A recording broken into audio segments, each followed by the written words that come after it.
What's up, everybody? Welcome to Strength Solutions Podcast. We're on Apple and Spotify, and we're on YouTube. Check us out on the App Store, Strength Solutions. If you want a free assessment, free guide, you can just do it. Just go on strengthsolutionspodcast.com too as well. It's all free. Free. And then if you're looking for us on social media, Strength Solutions Podcasts on social media, Facebook, TikTok, and Instagram. I'm Strength Solutions Edwin. I'm Strength Solutions Nathaniel. Okay, so I want to start out this about, there's this video with the functional patterns guy. Oh God. What is that dude's name? I never remember. I never remember. Look it up real quick. Functional patterns. Functional patterns. Well, anyways, I sent you a video and he was like using this crazy looking machine. Naughty Aguilar. Yeah. And he was doing this crazy machine. And within the machine, I was just like, when are you going to fucking use your neck? How he's using it and stuff like that. Yeah. And I think some guy calls him out on it as well, right? You're looking back trying to find it. Oh, I think it's this one. Yeah. Is it this one? Yeah. This is nuts, dude. And it's just like you want to create all this stuff and make it seem you need all these things. You don't need much when it comes to working out. Yeah. You need a pair of dumbbells. Yeah. And you could get a lot of stuff. You don't even need a barbell. If you got a pair of dumbbells, like that could take you very far. Yeah. I tell people all the time, I'm like, dude, if you had a home gym and you want to do like bare minimum, get a bench that you can adjust, right? That can incline, decline, go flat, adjustable dumbbells, and like you're good. You're going to get like 90% of the shit that you can do with that, you know? And it's like two things probably run you like $400 if you're getting like really nice stuff. And then you're done. Well, let's multiply by inflation. Okay, so if we're doing that. Oh, thanks, Obama. So what I really want to talk about is what's going on here. And I think what's going on here is functional patterns was made as a modality, right? And I think once you start figuring out like this modality doesn't have all the answers to everything, he's continuing to add to this modality, which looks a lot like regular strength training. Mm-hmm. And once you figure out like each modality has its shortcomings and each modality has its greatness to it, then from there you can pick what do you want as an individual. You got to look at things like a video game character. Yeah, I love that. If I want to look big and be strong, I may not be as athletic. Yeah. But if I want to be very athletic, I'm going to be strong, but I may not look strong like a bodybuilder. Like, what do you want to give? It's funny too, like looking at the video, because so I actually have some experience with functional patterns, right? Because the first gym I ever like shadowed at was a functional patterns gym. I had no idea. I just walked in and was like, this will be cool. And then the guy was like, oh, we don't do any of this stuff here. And I was like, oh, but it was a really cool experience. And that's why I actually stuck around, because I the first like week I was like, I do not believe this stuff. But I'm going to entertain it, right? Maybe I will, like maybe, or at least I'll learn something about it and something. But I remember one of the things that he mentioned was like that strength training, right, in a traditional sense is dangerous, right? Squatting and deadlifting and bench pressing, like all these things you're so prone to get injured and stuff.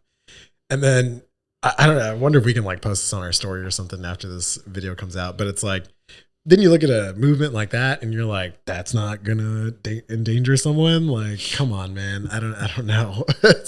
It works for pain for a lot of people because they're just moving through ranges of motion. Yeah, that too, right? And it's the first time they're able to open up through the range of motion. So there's a lot of things that go into pain and risk of injury, right? Like low tolerance is one. Yeah. So I'm talking to a client right now. They've had a surgery and I'm like, okay, you're not going to be back where you were, but we got to manage your low tolerance and your muscles got to adjust to the surgery you just had. Yeah, for real. So we got to multiply what you're doing by a factor, because not just low tolerance, but now your muscles have to adjust because your body's in a new location. And then not only that, okay, you've been rested and not working out for a while. So we got to manage all these different things so that you're not going back into pain.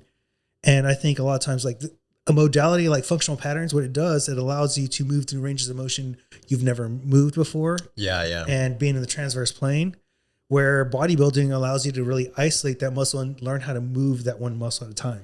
Yeah, I'm bringing up a text message thread that I had with one of my clients, and I was working with him recently with the calf issue. You remember when we were doing all that stuff? And he texted me the other day, and he was like, "I deadlifted today, and I plan to squat on Wednesday. It's been about 2 weeks, but I'm still going to keep up my rehab." And I was like, "Yeah, let me know how it goes, blah, blah, blah." But at one point he said, "I can tell you that my leg feels different during deadlifts. It's almost as if I've had to change my whole body position." And I was like, yeah, that makes sense. Cause you've probably been deadlifting, whether you're compensating because of the pain or the injury, or you've just been doing it wrong for so long. And now that we're actually uncovering something and your body now has to learn, right? Like, oh, now with my calf being able to stretch more or being able to get into this position, you got to like find the whole new way to deadlift, you know, as opposed to the way that you're doing it before. It's just interesting how those things like go along. Yeah, I mean, so you got functional patterns on one end. You got that. I think strongman exercise helps with pain in the sense of you're in a lot of awkward positions and getting strong in awkward positions, right? Yeah. And I think like, okay, learn how to lift like a strongman. Like there is a risk to it, but also if you can learn how to do it, it's going to have a big reward. Now again, it goes into low tolerance, range of motion control, and all that stuff. Then, you know, where powerlifting really helps, it allows you to do those strongman exercises, or when you go back to isolate, do more weight because you're outputting more through your central nervous system. And so if you're seeing like everything's wrapping around together, I would actually argue if you learn how to do functional patterns or kettlebell swinging and stuff like that, it'll wrap around back into stabilizing when you're moving a little bit through your squat and you're about to go into the transverse plane, but you have that capability to bring yourself back a little bit better, right? So and kettlebell swings and stuff like that. Yeah, because it's like a squat and those things, I bet comparatively, right, to the dynamic control that you have to have swinging a club or a kettlebell or something like that, probably feels almost like easy, right? Because you're like, oh, well, I just got to go up and down. This is nothing, you know. Maybe there's a little bit of rotation of that bar, but like you were saying, getting strong in awkward positions, and in some ways, maybe that doesn't relieve pain, but it can avoid pain, right? Like the other day, Camille asked me, she was like, "You think you could pick up like a cement tile?" And I was like, "What do you mean? Like, how big would it be?" And she was like, "I don't know, like 3 feet by 3 feet." Is she testing you? Yeah, no, I was like, "You trying to go pick up some cement right now? Or what are we doing?" It's like, "How much would it weigh?" Whatever. And she was like, "I don't know. Let's say it's like 100 pounds." And I was like, it's funny because 100 pounds on its own is not really, you know, I'm like, yeah, I could lift that. Yeah. But you talk about something that's 3 feet wide and 3 feet tall, right? Now we're like, okay, well now I got to get around it. And when we had like the 100-pound sandbag ball, right? It's like you had to like lift it a bunch of different ways, and it's all floppy and weird. And it's like 100 pounds can be so different in whatever context it is, right? Correct. Whether it's like a human body and you're trying to move them because you're a nurse, or it's just a barbell, right? And it depends on the situation, and preparing your body in all of those different ways is important because you never really know what you're going to be doing. Yeah. I mean, look, I was doing RDLs with my wife yesterday. Yes. Yeah. And we're doing it on the slam board. And then she saw me like curve my spine and go through. She's like, "I can do it like that?" I was like, "Yes." Cause I want more of a stretch on my hamstrings, push through my toes a little bit more. And I was like, it's all about what stimulus you're trying to create. There's no such thing as a perfect exercise, perfect way to do things. Yeah. It's what stimulus and what's the outcome you want. Right. It's like my client that I had earlier today. I know you heard us talking a little bit, and I kept telling her, I was like, "Look, what you're doing right now isn't exactly wrong, but I just don't want you to do that right now." Right. Like maybe there might be a time and place where we do incorporate that sort of technique or whatever, because she had some previous training that was different, right, than what we were doing today. And I was like, but right now let's just focus on the thing. But I make sure to iterate to my clients that I'm like, you're not doing it wrong, right? I'm not telling you wrong. That's not how you do it. I'm just saying, let's do it a different way than the way you're doing right now. And the different way, one optimizes output and safety. And then the other one optimizes function of like a real world kind of experience. Right. So like, it's just one of those things that if we want to optimize like my bench press and optimize it, I'm going to do it a certain way. It doesn't mean winging out my arms is bad. It just means I need to bring my shoulders in, keep my shoulders safe, making sure I'm powering through my whole body, and I can get the best output. And like you said, in that circle, right, of like kind of tying everything back, in the different ways that you do it, you're going to have to manage load differently. And in some ways that you do a deadlift, you might be able to lift a lot, right? In other ways, like let's say we're doing more of that curl, right? The Jefferson curl, and really kind of getting the background and stuff. You're probably not going to be lifting that much, right? Until you can manage that load. Yeah. Which leads me, people just don't understand science. You know, I think I think vaccines are a big part of it and other things. I really think people, when they look at science and they see like correlation, I know we talk about this all the time when we run the end of our podcast where we go over studies, but I think a lot of people just don't understand science, or I honestly think people who do understand science abuse that they know science and they tailor it to whatever message that they want. True. And you know, this is where like I will give someone like Lane Norton a lot of props. He's like, this is what the science says right now. Steven, science says right now, but he's not like biased in any way. He's actually probably one of the least biased person. He's like, this is what it says, and this is all I'm gonna say. So, for example, like you'll see a lot of people say seed oils are just horrible, right? And I'm like, it's more complex than seed oils are horrible, because if not, in Japan, they would have more of these issues, right? Because they use a lot of seed oils, soy, right? It's more complex because there's overconsumption. What is the stress of our society versus their stress? What's the social aspect of humans together, right? And there's so many factors that go into health overall that we try to hey, this one variable is going to make the difference. Just like this one style of lifting will make a difference and stuff like that. Right. I don't know, man. Yeah. People need to open up. This is how much science people think we're faster today than we were in the past. Yeah. Right. And so this is how much I feel like science technology plays a role in people's speed. So I can't remember, it was like 1930s or whatever. They ran like a 10.46, and then the fastest was like a 9 something. So it's about like 0.81 difference in speed. Because there's always that like conversation, right? It's like, are people getting better, or is like the technology behind athletes getting better? Technology and coaching is getting better. Yeah, it's a combination, right? But I don't think humans are evolving, right, to this extreme level to where now we can just run faster than we did. Or we're stronger than we're setting. Yeah, because 100 years is not that long, you know, like it's not enough time for us to like suddenly evolve differently. But the shoes we use, the coaching we do, the surface we're applying pressure off of. Exactly, yeah. Just the techniques that we're learning, right, about running or how to do it better. You know, you push off this way, you do this, you push off of this foot, whatever it is. 0.81 seconds is not that much. It's a lot. Yeah.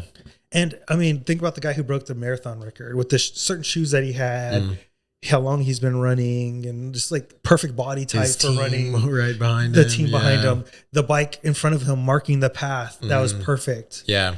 And it's just those things that we think that, oh, humans have evolved and we changed. We haven't changed. And so, which leads me to the point of the stresses that we have today, like these micro stresses, are way different than the stresses we had back then.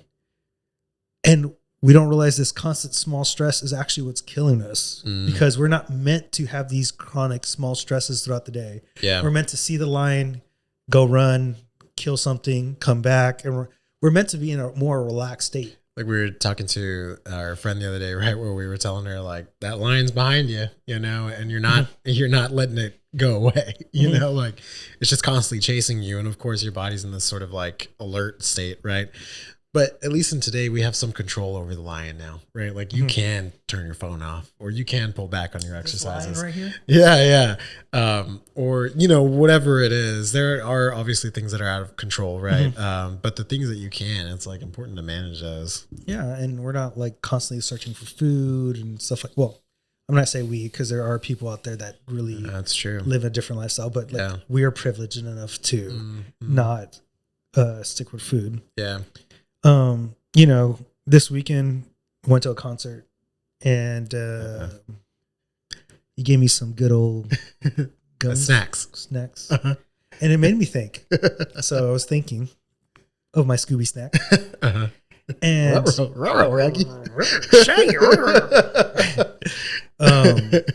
that, you know, drugs are neither good or bad, right? It's how you use them, when you use them. Just like any medicine that you use, who you are, whatever exercise, what food you eat, nothing is never good nor bad. We just give it this good or bad connotation. So, for example, processed foods. Yeah. People say it's bad. But processed foods actually helped with hunger over the long run, because there's deserts where food wasn't available. So at least they would get calories They could be stored longer. Right. So they had their purpose. And I think too many times we give things a good and bad connotation versus what context are they in? Yeah. I really try to reiterate to my clients oftentimes when they're like, oh, I really messed up this weekend. I ate a bunch of bad food or blah, blah. And I'm like, look, it's really important, I think, to make that distinction that there are no bad foods, because if you do that, then it takes away that guilt that a lot of people have after eating things, right? Especially with my daughter, like when we're doing stuff, you know, she'll be like, oh, can we get a donut or something? And I don't want to be like, oh, no, that's bad for you. Don't do that. But I will say that's a sometimes food, right? Or that's like a special event food or something like that. It's just stuff that you shouldn't eat all the time. But it's not bad, right? It's not like something, I don't know, the negative connotation behind that, all that stuff is really, it affects you, you know, when you're thinking about it, just like we were talking about the lion, right? Like you keep saying these things and you're now, whenever you have a donut, you're like, oh God, I hate myself. I shouldn't have eaten it, blah, blah. It's bad for me. And it's like, it's just sometimes, you know, like, yeah, it's okay. Yeah. And then, like, I'll give you a good example. Like cocaine could be good. Yeah, sure. Imagine if I'm in the military, some sort of form of cocaine, and I need to be up 48 hours because I'm in a battle and I'm fighting and stuff like that. I mean, we give people amphetamines, like, and you know, and it's funny that you say that, because it's like, okay, if I'm using THC or CBD or whatever to control my anxiety, right? Okay, well, that's good, right? But if I use it to maybe have more fun with my friends, now it's bad. But it also can be bad in the sense of like control your anxiety because you're so dependent on it. But like, how are you using it to control your anxiety? Exactly. Right? So context, and even nuance. And we can even relate that back to, okay, well, if I'm taking medication that was prescribed by my psychologist, right? If I'm reliant on it, well, then doesn't that make it bad? You know, and it's like all these things, there's, again, you know, we always talk about like the nuance and the distinctions and things like that. But it's important to note, because there are things, right, that we're like, no, don't, you know, we should ban THC. It's bad. It's going to, you know, screw up your kids or whatever. And it's like some children maybe would benefit from it, you know, like maybe it would calm them down if they're in school, or their attention, or maybe for people that have, like I've heard it used for people that have eating disorders, but eating disorders where they don't eat, and like are scared of food. Like if they take THC, well, it gives you the munchies, right? And then you're like, oh, well, food is enjoyable. Like it's okay. And you just kind of dose it. Yeah. Yeah.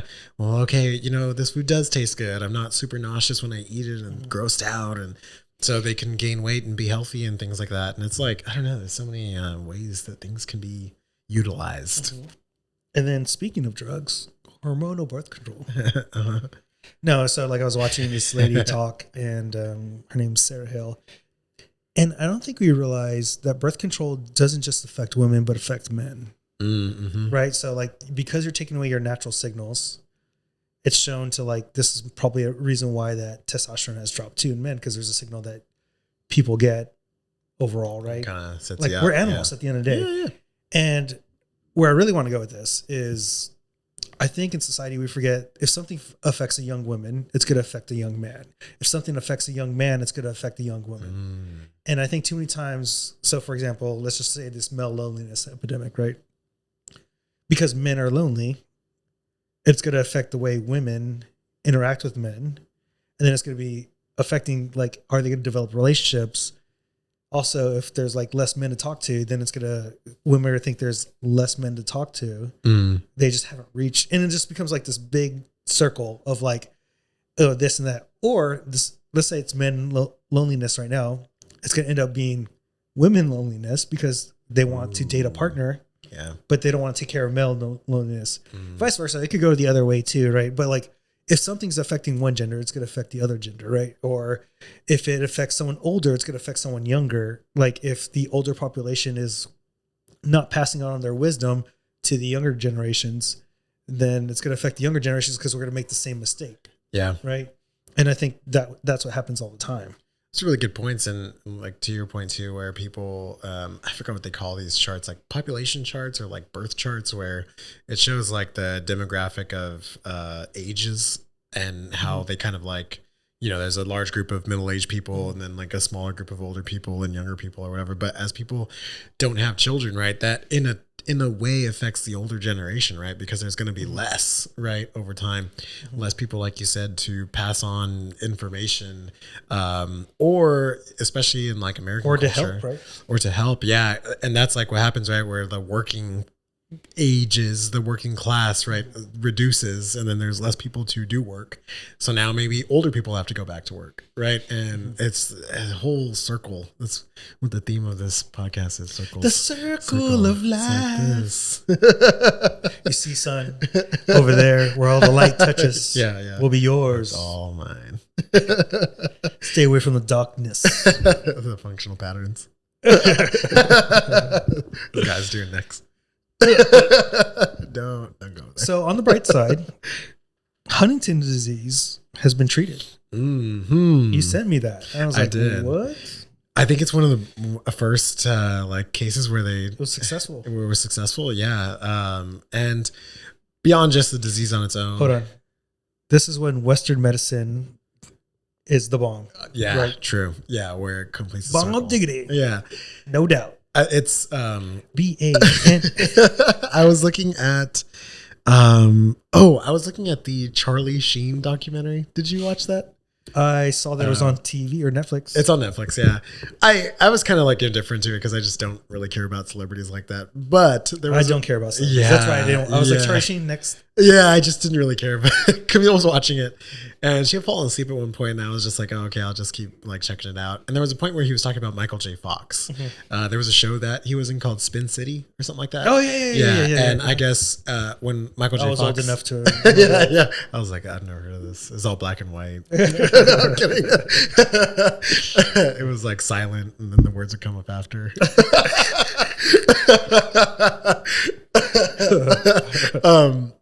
Michael J. Fox got diagnosed with Parkinson's disease, and he left the show. And Charlie Sheen took over, sort of like his position, I guess. They like changed the show up a little bit. Anyway, when they were showing commercials that Michael J. Fox was doing, sort of promotional for like Parkinson's awareness, I guess. And this is years ago, right? Like probably in the 90s.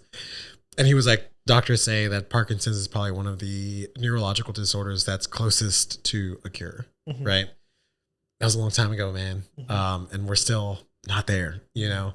And so to see something like that happen now is pretty, exciting. And it could be proof that, yeah, we are headed in the direction where hopefully one day, like, these things will not be something that ail the human population, you know?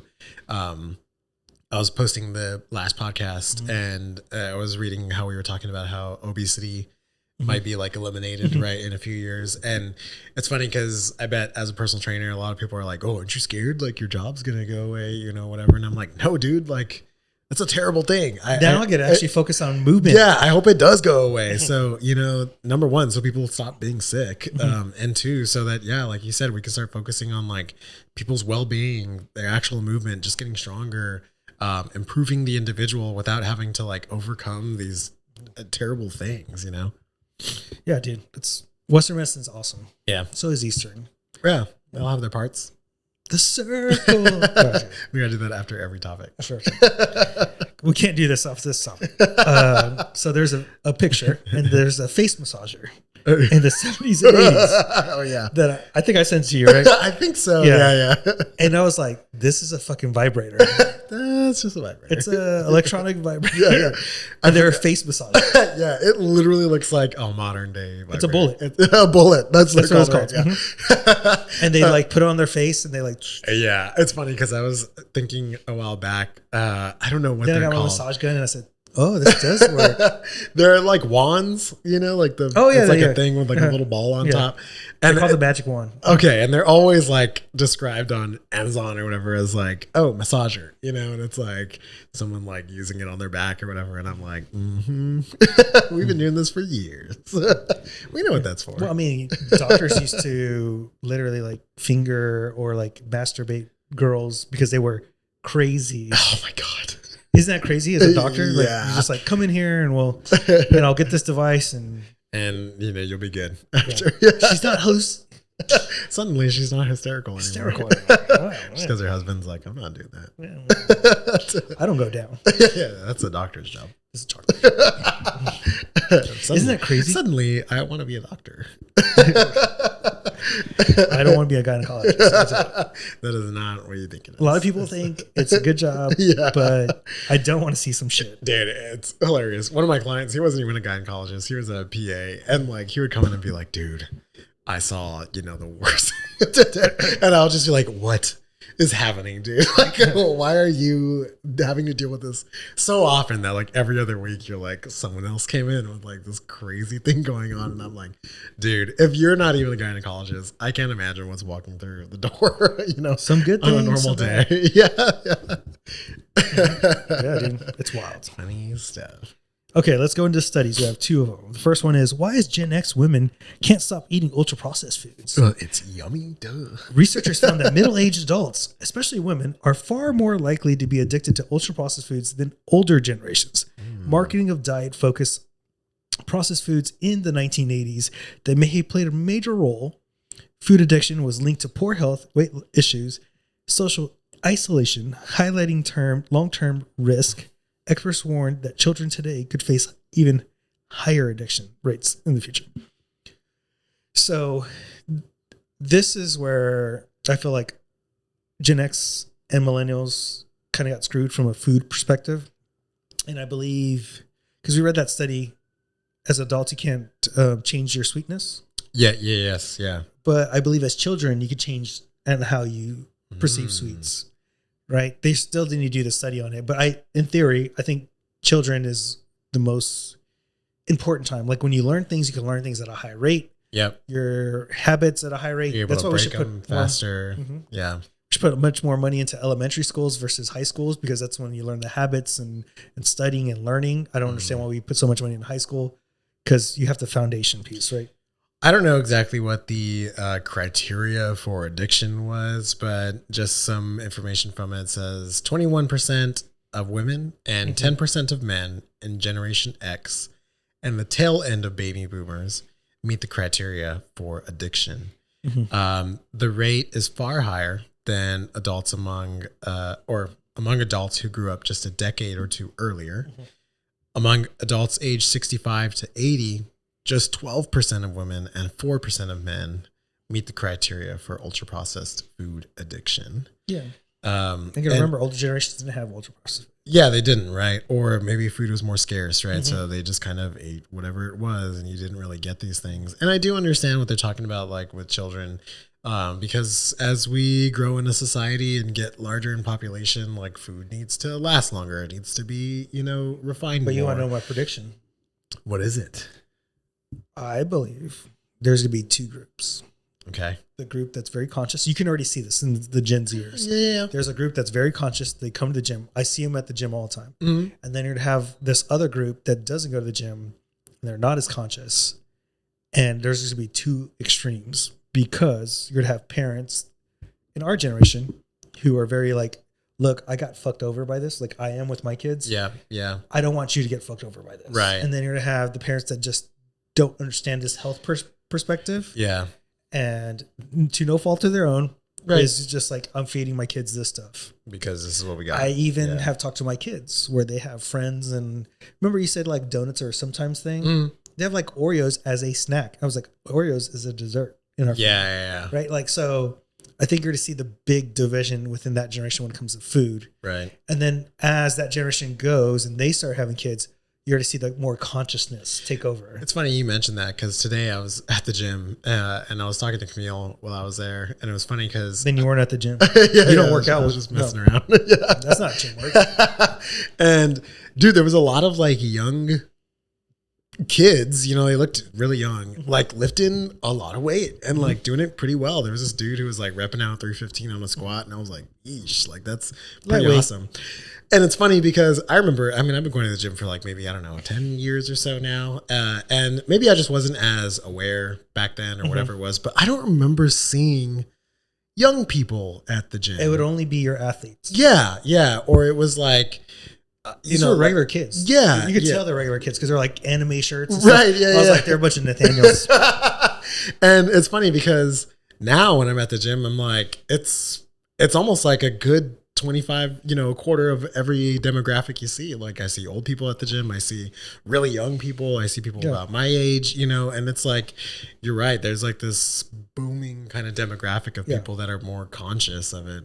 But I remember talking to this one kid at the gym I used to be at, and he was like, yeah, like the younger generation, we get it. I was like, no, you and your friends get it. Right. Yeah. Right. So I was like, when you look at things, you can't look at things that you're experiencing. You got to look at totality. You're in a bubble. How many people, you got to get out of your bubble and look how many people. I was like, that's how you have to look at science. That's how you have to look at like when you're helping people because you want to be a physical therapist. You got to look at like all these things. Yeah. That's beyond what you do. Right. Because I mean, we talk about it too, right? Where we're like, oh man, sometimes I don't know if fitness is moving in the direction that I think it is because we're in our bubble. Right? Yeah. So, and honestly, I think fitness is stuck right now. If I was to think outside my bubble, I kind of agree. Yeah. I think it's stuck because there's still so many people that are influencers that are still making people feel like something's wrong with them. Yeah. And there's nothing wrong with it. There's nothing to fix. It's what can we do better? Yeah. Right. And how do we get there for you as the individual? Right. I think like that's the way we need to talk to these fitness people a little bit more. That's a good one. Thank you. I do my best work when I'm on mic. All right. So loves to talk.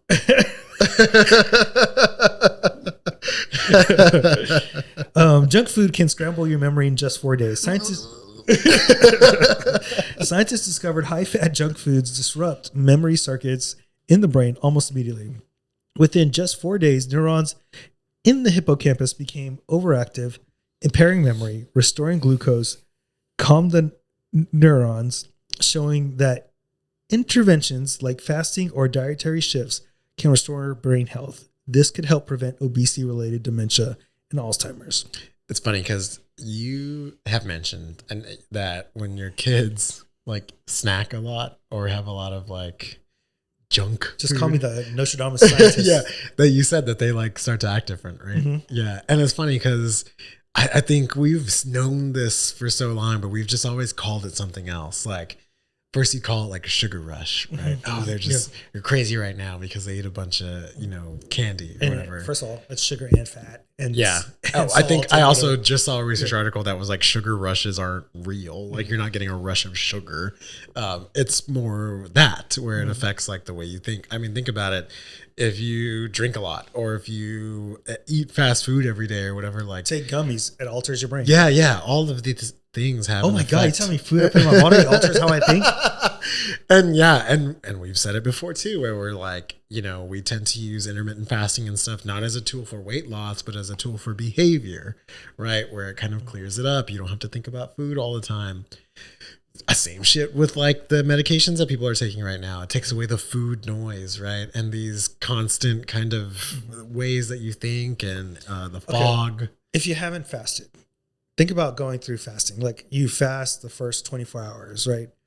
You're like tired, you're withdrawing from all these things, but there becomes a moment where all this clarity comes. Yeah. Right? You fast. Yeah. And you're just like, oh shit.